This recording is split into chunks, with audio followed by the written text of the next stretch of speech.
John from Preppy Kitchen here. Today I'm going to show you how to do an easy, cheesy, delicious potato gratin. You're going to want to start off with some well-scrubbed russet potatoes. I have about 4 pounds and change here. I'm going to be slicing mine by hand. I'm flavoring my cream with leeks and garlic. So the first step will be to clean and cut this leek.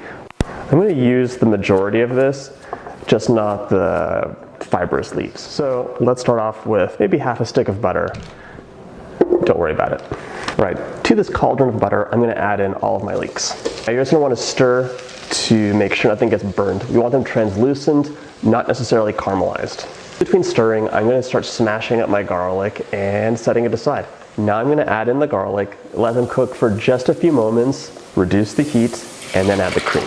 So while this is simmering, I'm going to add in about a teaspoon of salt, half a teaspoon of freshly ground pepper, and a 1/4 teaspoon of ground nutmeg. Stir and let those flavors infuse together. So I'm going to strain the cream mixture and just separate the leeks and garlic so they can get mixed in between the potatoes and the cream gets poured on top.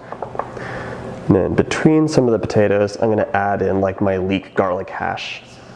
Now for the cream, final sprinkle of salt, and cover it in tin foil tightly and bake at 365 for almost an hour. All right, this is out of the oven. It smells so good. So now I'm gonna drown it in gouda and Parmesan. That should be delicious. Back into the oven for about 5 to 10 minutes until you see a golden, crispy, amazing situation happening. Okay, my gratin is out of the oven and I want to tell you that it smells heavenly. Time for a bite.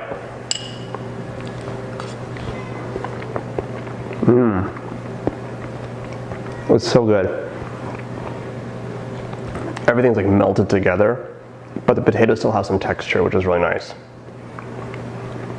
And you can definitely taste the leeks and a bit of the garlic coming through too. All right, check the recipe out on the blog. Hope you enjoy.